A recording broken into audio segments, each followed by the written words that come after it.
the Awaken Your Ego podcast with Joanne and Ariana. We are a health podcast that explores topics to do with biohacking and self-discovery. We are also on the self-discovery journey, and we want to attract listeners that are doing the same in order to help them realize they're not alone. Ego differs from conventional medical spas and wellness centers. We believe that the secret to maximizing one's sense of self is in addressing the entire person, inside and out. We provide state-of-the-art aesthetic treatments as well as lifestyle management and holistic health solutions. We aim to please with our efficient and friendly customer service and guarantee with our scientifically proven alternative therapies and lifestyle optimizations that every patient will leave our care with a boosted ego.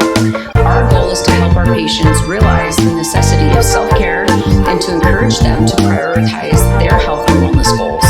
When we make self-care and confidence a priority, then we're able to bring to light our potential for happiness and growth. This podcast is a way to expand our reach so that we are able to spread the word on the importance of self, the whole self, inside and out. This podcast is for educational purposes only. Please reach out to your medical provider if you have questions about any of the treatments we discuss to see if it's a right fit for you. Now on to our show.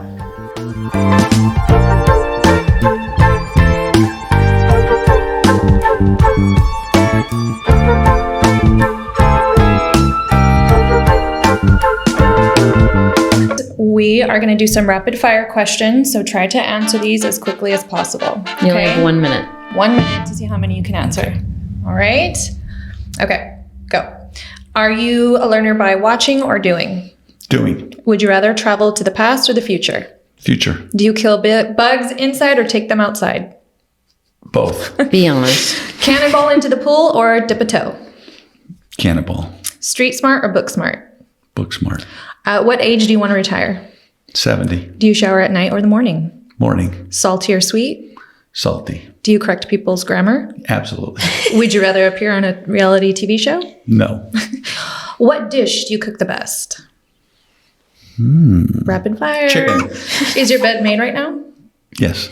Christina or Brittany? Christina. What time did you go to bed last night? 11 o'clock. Last time you were emotional? This morning. What's your dream car? Corvette. Brand new one. What is the first thing you notice about the opposite sex? Their eye. What are you most afraid of? Oh, that's it. You can answer it. But what are you most afraid of? Okay. What am I most afraid of? I guess the unknown. Being grammatically incorrect. That too. Oh, thank you. Spelling that late. Welcome, Dr. Rhoades, to this episode of our Awaken Your Ego podcast. So just a little bit of a bio. Dr. Rhoades is the owner of Ego, Beauty and Wellness Defined. With over 30 years in practice, Dr. Rhoades is double board certified by the American Board of Physical Medicine and Rehabilitation. He's affiliated with many of Modesto's most prominent medical organizations, including Memorial Medical Center, Central Valley Medical Group, and Sutter Medical Network. Dr. Rhoades has won several awards during his medical career, including the Health Grades Honor Roll. He is fluent in Spanish and enjoys working with patients from diverse cultural backgrounds. One more thing I wanted to mention, he's also going to be a guest speaker at our Awaken Your Ego event that's happening this April at Gather in Modesto, which is a half-day self-love retreat that is meant to inspire. I'm really excited about that. I think that's going to be great. It's going to be a great day. We have great speakers lined up, and it's got me to thinking about a lot of things that we'll discuss on that day. So I wanted to start, Dr. Rhoades, what inspired you to become a physician?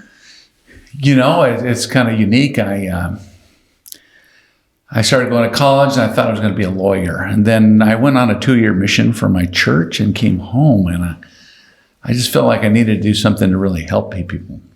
And so I decided I think medical school would be a good idea. A friend of mine was pre-med, and he was about 2 years further along than me. And so I just kind of followed his trail and did my pre-med classes at Cal State Fullerton, and went to medical school at Tulane University School of Medicine in New Orleans, Louisiana, and have been very happy with my career choice since then. It's been great to be able to interact with people, to love people, to enjoy their company and help them feel better. So you deal with probably 100 patients a week. All of these patients are seeking something when they enter the office. Either it's from relief of pain, some type of option, some type of change. What is the thing that pushes patients into an office? Well, I wear a lot of different hats in our office. I see some chronic pain sufferers. I see some people come in for enhanced wellness and their acute pain issues. And then I see some people that are wanting cosmetic improvement. But as far as the wellness and acute pain or alternative medication or alternative medicine pain is a little bit different. We're looking for people that are really desirous to get better. They have no secondary gain in feeling bad. They're looking to feel stronger, to feel healthier, to feel more vibrant, to have more energy in their life, to be more productive at work, all these different things. And they have nagging things that want to improve. So we're trying to find some ways to do that in a healthy manner. And especially, when they've already tried other things that haven't worked. On a sorry, I'm going to poke in here. On a fundamental level, I guess that makes me think of what makes anyone want to make change in their life. You know what I mean? I feel like you get to experience a lot of walks of life, but what have you found as a common thread amongst all those types of patients? Well, so one of the things I'm going to talk about in our self-healing retreat is hope. And I think for you to be able to seek help, you have to have hope that you can feel better and that you're not satisfied with your current lifestyle. And so some of those people that especially I think look at integrative medicine are wanting to feel better, not just maintain the status quo, but to do better so that they can have more quality of life. I love that. Well, and I feel like we all, personal life or not, pain or not, I feel like we all have to find that point where you're like, I'm sick of accepting this, or I'm sick of tolerating this, whether it's pain, whether it's a relationship, whether it's like your sense of self and your negative self-talk. I feel like we have to get to that point where we're finally like, nah, I'm enough. Like, this is enough. And I'm worth changing and finding and optimizing and figuring out a new way. And I feel like it's a beautiful thing that you're able to help patients, whether they're in pain or looking for a better aesthetic or looking to get into optimizing their overall health. You're able to help people on that path that already view that there's something more out there. Yes, I agree. And it's not only that they're sick of their own life, but they have the hope that they can do better. That's the thing. And that's what drives you. And then drives you to have the faith that if I sit upon this course, I'll do better. And then after that, having the hope as I continue to do that, I will get better. And then watching that realize. No, I love that. And what have you found, I guess, is a turning point when you can tell a patient is showing up for change, showing up for them? I guess, is it a mindset? Is it an actions they're taking? Is it questions they ask? Like, what is that determining factor? Well, I think it's their compliance is one thing. People are willing to do certain things. You might have certain patients that say they want to feel better, but they continue to smoke and eat bad and drink too much. And it's like, you don't want to make the changes necessary. You want a pill or something that's going to make you feel better. But there is no magic pill because our bodies, to feel optimally good, we have to have, exercise and a proper diet as well as supplements and medication to work at its highest level of function. Well, and I love that you mentioned that because I feel like in life, there is a synergistic effect that happens. You have to have a lot of different things going on in order to say you're happy, right? I feel like for me, maybe my relationship's going well, but my health isn't awesome. And then my kids are okay. But I feel like life, in order for someone to say, oh, I'm content, there is so many different factors that go into that. But I love how integrative medicine and at Ego, we take that into account, that full person, that full ego, if you will, of someone. It's broken down to a lot of different levels. Well, and as you mentioned, I think an important thing to recognize is you don't have to do it all at once. True. Exactly. You can do a little bit at a time. Getting a little bit better, every day makes better compliance, better exercise, better diet.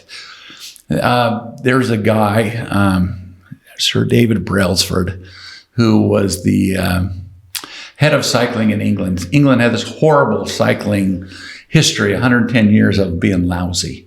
No gold medals, no Tour de France, no nothing. And they tried a bunch of different things before, like threw a lot of money in it, a lot of different training methods. But this guy decided to come in and I'm going to try and change a bunch of little things a little bit at a time. He's talking about like 1% at a time. And there's some statistics quoted. If you improve 1% a day in something, you're going to be 37 times better by the end of a year. Just compound interest of that. But the point being, I think in our health, we look at the little biohacks and other little things. Well, maybe I stop eating sugar, or I stop eating dairy to reduce my inflammation. Maybe if I walk, around the block or even a mile, I'll be able to bend over. And if I lose this weight, my knees won't hurt so bad. And just lots of different things. And if I quit smoking, my body will be better oxygenated. And do resistance exercise, I won't have as much osteoporosis, and just lots of different things that I think all come to play. And so as we address like each aspect of our lives, even a little bit, the overall synergistic effect or entourage effect from these different things becomes astounding. And you can make really significant gains over a course of time. I like that you mentioned that one step, like seeing that.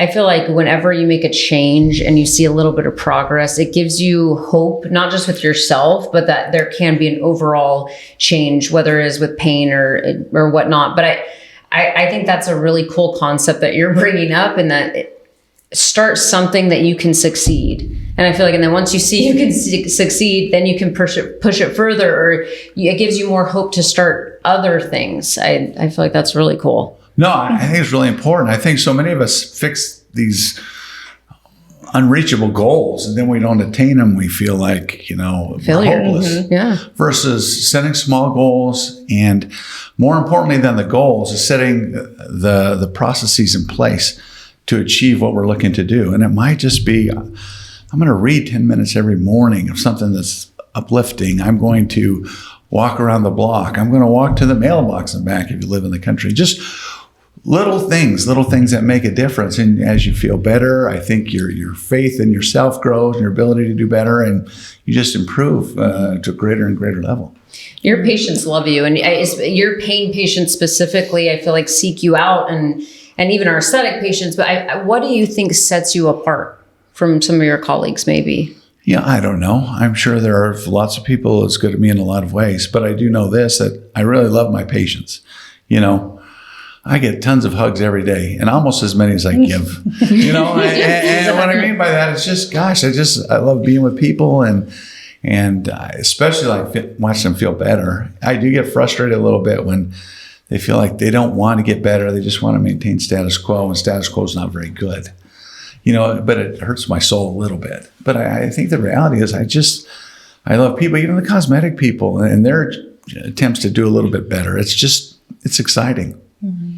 When I think I'm sorry, I'm talking a ton today, but I feel like even on a personal level, like I love being around people that support me. I love being around people that like are cheering for me. And I feel like you're that doctor for your patients. You're cheering them on. You're like, yeah, let's keep going. Let's make this change. Now we can do more. And I feel like you're constantly preaching hope in an industry where doctors are scared to say anything personal because they don't want to overstep or get sued or whatever, which I rightfully so, like I get that. But I think your patients feel that raw empathy and that desire to help. Like literally, you're just like, I'm here for you. Let's figure out a plan. And I feel like that's like a beautiful gift. Yeah. Well, what I do feel is, I grew up kind of lower middle class. I don't think I'm better than anybody else by virtue of my education or opportunity. I realize that I've been blessed throughout my life to have certain opportunities. So I don't look at people as in a condescending fashion. It's more like, how can I help you? You're as good as I am.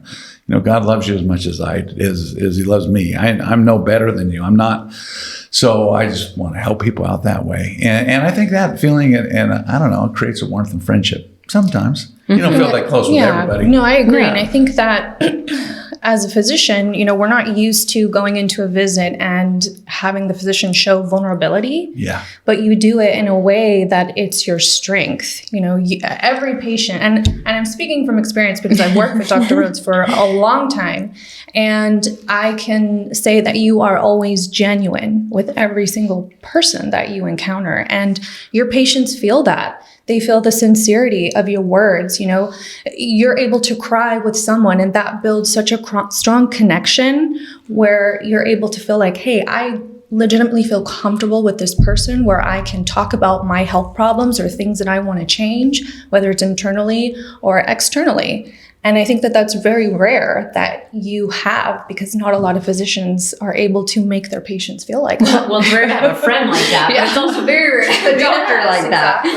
Well, thank you. I guess I do make myself vulnerable. I'm not trying to say one of my strengths or weaknesses, depending on how you look at it, is I'm a big crybaby, and But you own it, and you're raw. It's admirable. How many men can openly just cry and let their feelings out and do it in a way where you're actually giving that person comfort. Thank you.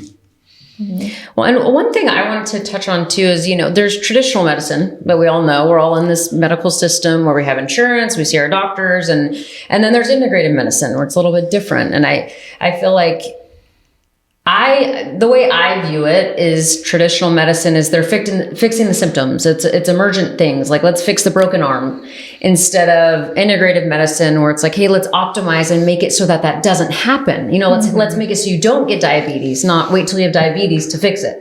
And so that's what I love about how we approach things. But you were truly inspired when you wanted to take on like a wellness center back in 2004. It's like, what clicked for you where you're like, hey, we can do this better?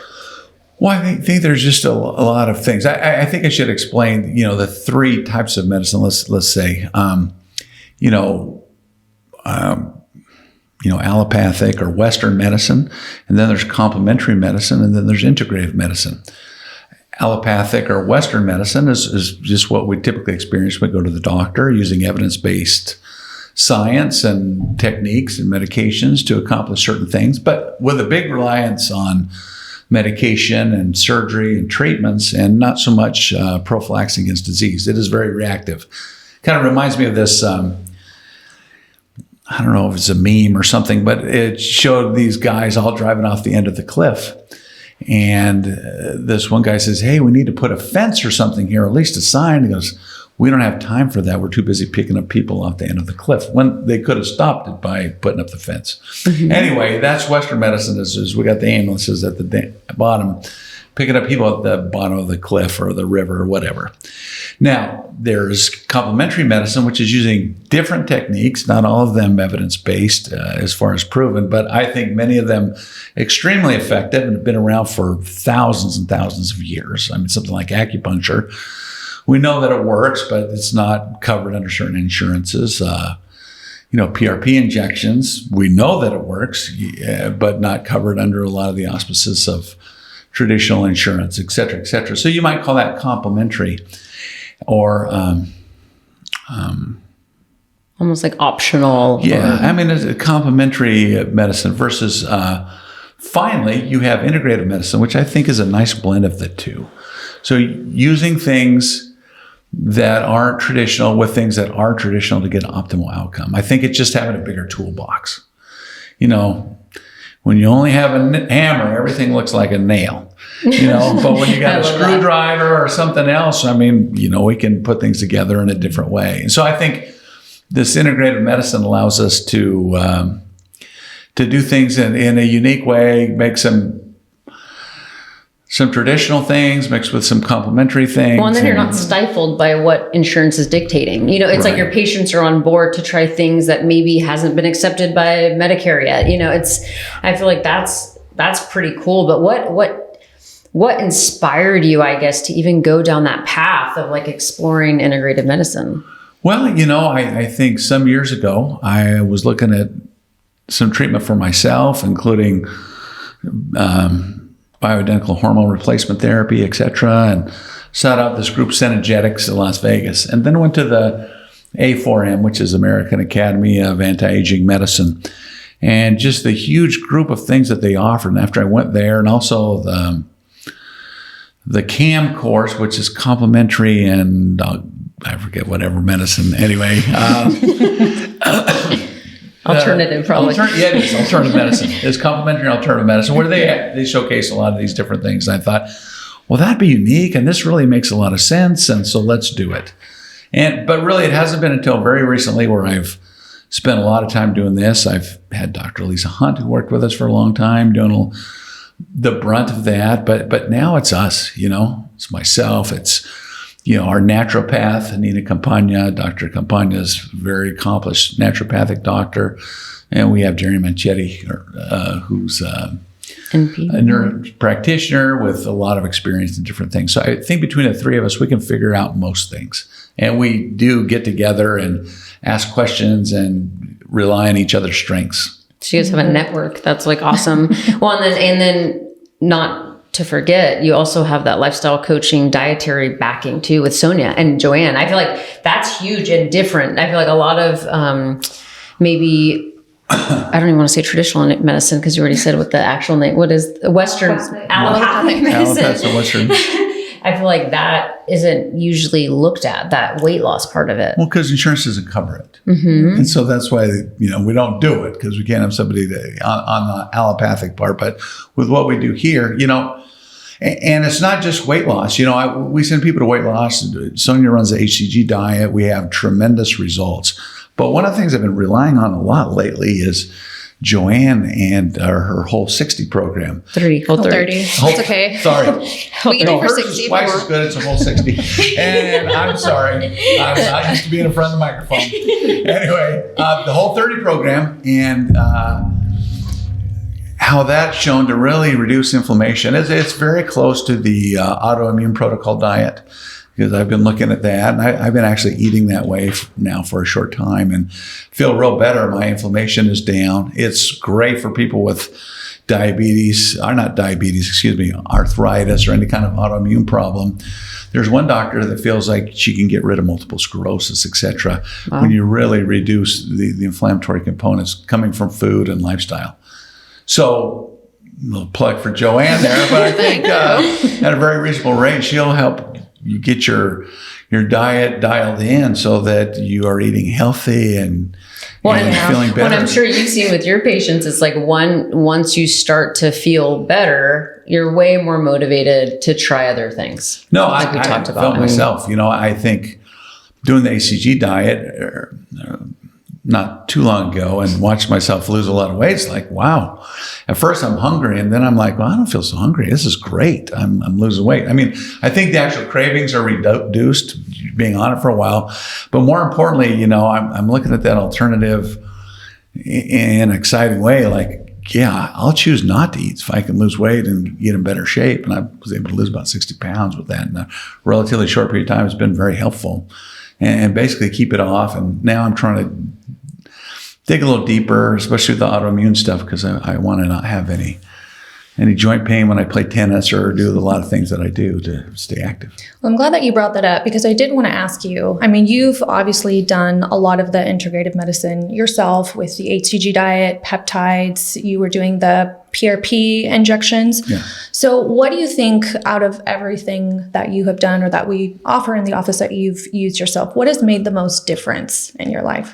That's pretty tough. I think the one thing, probably the most maybe difference, your favorite but the one sure thing that makes a difference is bioidentical hormone replacement therapy, specifically for women, but men too.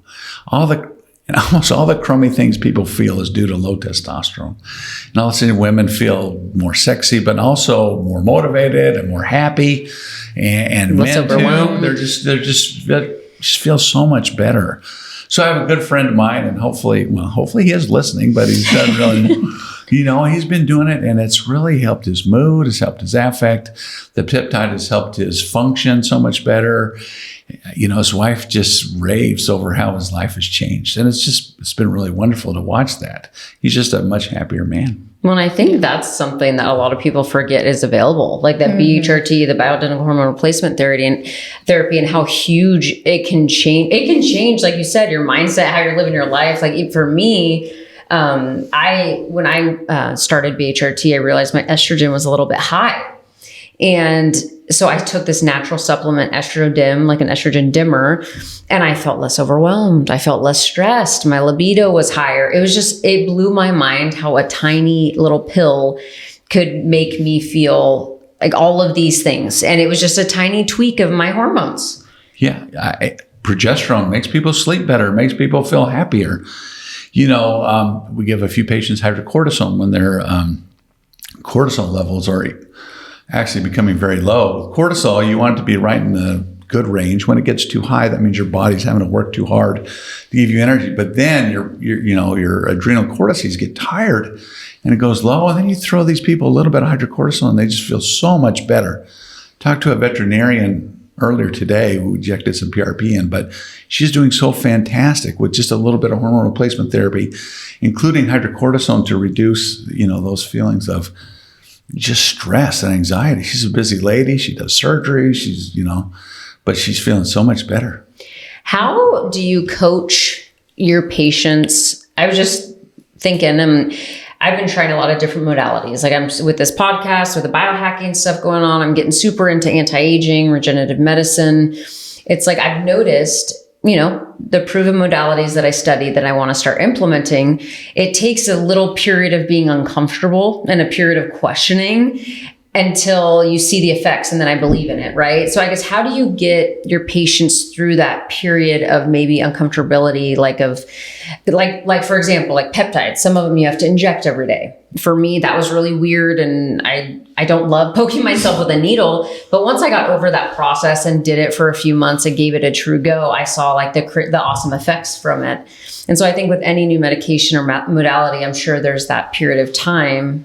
What are some things that you've kind of coached your patients through? I think both you ladies are excellent teachers. And I think that's the way to do it is you teach people what your options are and what's going to happen. And so they don't run anything that's unexpected.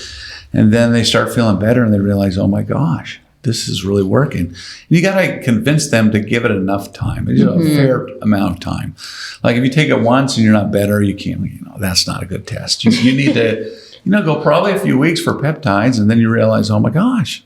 Well, I think the issue is because everyone wants that quick fix, that cure-all pill, and that's not the way that integrative medicine works. Well, that's not even the way Western medicine works. But people want it to work that way. Like, doctor, just give me this pill. I want to feel better. Well, you need to exercise. You need to diet. You need to do this. You need to do that. And they're like, no, just give me a pill. And that's unfortunate. I think, part of the opioid epidemic is people are taking opioids for a lot of different reasons, for their pain and trying to make it go all the way like that, but also the anxiety that comes with their pain. They want to feel and they just want to take more and more sometimes when it's not that helpful for them. Or why people drink too much or do too many drugs. They're having actually psychosocial pain that they're trying to get rid of, and it's not helping, but they're trying to do it the wrong way. Anyway, so I think you got to teach people and you got to create expectations and help them put systems in place where they're going to have success. I love that. So you had mentioned earlier that you wear a lot of hats. So you obviously have the pain management, you are the owner of Ego, you do the integrative medicine, joint injections, also cosmetic. What would you say is your favorite? My favorite, let's just pick, they're all fun and exciting, and I'm blessed to be able to do a little bit of each. But I really do like the cosmetic, and some of it because it's instant. And my favorite thing to do is lips. I have this moniker, Dr. LipLove, that we probably gave me. But he's known as the lip guy for sure. But, he is Dr. LipLove. It is so fun to see people get excited. I mean, some women actually cry. They're so excited. They've changed, But it's real exciting. And the thing about fillers is you see it right away. But that, and then my second thing would be the Voluma we put in people's cheeks. It just gets rid of some wrinkles. But instead of cheeks and wrinkles, it's kind of restoring the integrity they had structurally from when they were much younger. So it's just like, it's really rewarding that way. And I don't know, I guess our looks are such an important part of our lives as far as our self-esteem goes. And just seeing people like just appreciate that they look just a little bit better, and it's enough to just help them make other changes in their lives. There was this guy named Diderot a long time ago, and he was a encyclopedist back in the Renaissance time or something. Anyway, it was in France. And he wanted to get married, but he didn't have any money. So Catherine the Great bought all his books and said, hey, I'll give you $150,000. And to be honest, you keep them for me. When I need them, I'll ask you. She just wanted to give him some money. So he has enough money to get married, bought this beautiful robe, and realized, man, I need more to go along with it. Maybe I need to buy me some shoes and pantaloons and whatever. And so they started naming this the Diderot effect. Now, why am I bringing this up? Because people, they start looking at their lips look better. Well, maybe I'll work on my cheeks, or maybe I'll work at other aspects of beauty. And then all of a sudden it's like, well, maybe my health, I'm starting to look and I want to feel good. I want to do more stuff. And so they start diet and exercise, and they change your whole life. This Diderot effect, they talk about it a lot with marketing as far as, different items that people buy, but I think they buy into it as far as health goes too, and just feel better about themselves, happier, because it's like, I'm pretty, I'm handsome, or I'm of value, and I'm not. It's like all of a sudden they're encouraged and they have hope. Well, they're self-assured, It's like, I don't feel like I'm ugly, and people are all staring at me like, you're ugly. Although I do have one patient, I posted a little Facebook thing. His name's Thomas, and he had a melanoma, and they took out his eye and his mandible and all this kind of stuff. And he's just a happy guy. He looks pretty rough, but he's just happy. He's happy with his relationships. He's happy with his family. And to get to that point, that's the ultimate. You're not worrying about what other people think, is just thinking about, what you need to do to be happy. And so I think, and I'm not trying to compare him with somebody. I think that's the ultimate, like the Zen Nirvana thing to reach, is where you don't care what other people think, but you are grateful for what you have, and you enjoy it, and you take care of it. Like your body. I'm grateful for my body. I'm grateful for how it functions. I want to take care of it so I can use it optimally for as long as I can. Yeah, it's like that's someone that's definitely happy in their own, right? It's like they've figured out, they have their secret sauce, and they're accepting them completely. And I feel like that's really, that's something I'm aiming for all the time. That's awesome. I love how you mentioned the Diderot effect, because I feel like it's like when you start a new workout regimen and all of a sudden it's not as hard to do, and you actually have more energy after, and then you don't want to eat unclean because you're working so hard in the exercise arena. And then you're like, oh my gosh, I need new clothes. I feel good about myself. I'm trimming down. And I think that's so true in a lot of different aspects. Once you get a little headway, it's like, all right, what else? Like, what's next? I feel like it's human nature to want to kind of evolve in that way. Well, I think you got to think about momentum. There's positive and negative momentum. A car is going down the road. It gets up 60, 70 miles an hour. It's got quite a bit of momentum. It's difficult to stop. A stone comes crashing on your head. There's a lot of negative momentum. It's going to crash and you're going to die. But that's negative. How do you stop that? It's tough. So for us individually, we have to develop positive momentum in our lives. The more we're doing good stuff and the better we feel, the better our family does. That's all positive momentum. And really try to eschew things that cause negative momentum, toxic relationships, being intoxicated, being a lot of different things that aren't good for you. If you can stay away from that, and if there are people that draw you into bad things, run away. Well, and I like that you touched on that. I was listening to The Art of Happiness this morning, and it's a book that kind of talks, it's kind of analyzing Dalai Lama and some of his theories, and it's the writer. I like how he simply puts things, but one of the things that he mentioned was, like you're saying, steering clear of those negative things in your life, and not only just steering clear, but associating them with bad, like poison. Look at something that's not serving you and think bad.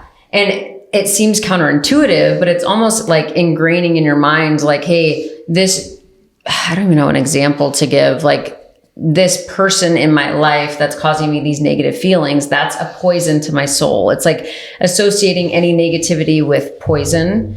And I just thought it was an interesting way to look at things because it almost like forces your mind to not just say, oh, that's not a good thing in my life, but no, it's a really negative, bad, hurtful thing. It's not just a passive thing. It's like, no, this can cause harm. And sometimes it's easy to just ignore, brush aside, when in reality, no, we need to pick and choose what we're allowing in our consciousness. So this might seem kind of disgusting, but I'm going to share it anyway. Uh-oh. So it's like, think of getting a beautiful birthday cake. You have this beautiful piece of cake. It's wonderful. And then somebody puts a little pea-sized piece of dog poop on it. Are you going to eat that cake? It's just a small piece. It's just a small piece. You can hardly smell it. You know? No, it ruins the whole cake, right? It does. No one's going to eat that piece. Now, we got somebody coming into our lives that's bringing dog poop or, poison, bad things. You want to get it away. And I'm not saying being unkind and things like that, but certainly not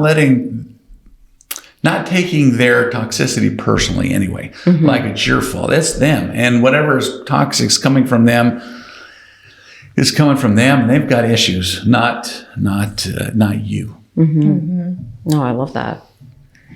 So with all of this talk about, being better and, what am I trying to say this? I guess what I wanted to ask is, do you have any personal goals right now? You're talking about, keeping that momentum going. Is there anything that you're currently working on for yourself, whether it's physical, mental health, emotional? Yeah, I got a few things I'm working on. Physically, I enjoy playing tennis, and I'm mediocre at best. And so I'm trying to become better. So I'm getting some injections in my knees to get my mobility up, and I'm trying to drop a few more pounds so I can be more mobile and fast. And I work with a trainer and stuff like that. So that's all, a tennis pro, to help me with that. But before I was always pretty goal oriented. I competed in powerlifting, et cetera, and I'd have these different numbers. But now I'm just trying to put some systems in place so I can have success in a lot of different areas. We're trying to grow the clinic and incorporate some new things in there. I think that'll be a great blessing to individuals. I've been indulging in a lot of Buddhist and energy healing reading. I am a Christian man, but I do believe a lot of these teachings have great worth, and they're just, the kindness that it exudes from it just moves me. And so trying to experience a little more of that. I guess those are the kind of things, and then enjoying my grandkids, Yeah, that's awesome. No, I love that. Well, thank you for coming on our podcast and letting our listeners just learn a little bit more about you and what you have to offer and what Ego has to offer. And we're super grateful to work with such an awesome, empathetic physician every day. It's really cool. And I feel blessed that we're able to like you said, do research and get into more modalities and bring them to the Valley. I feel like we are a facility that's able to offer a lot of different regenerative anti-aging options. It's exciting. It is very exciting. Yeah. Thank you. All right. Thank you for listening to Awaken Your Ego, a podcast that explores biohacking and self-discovery.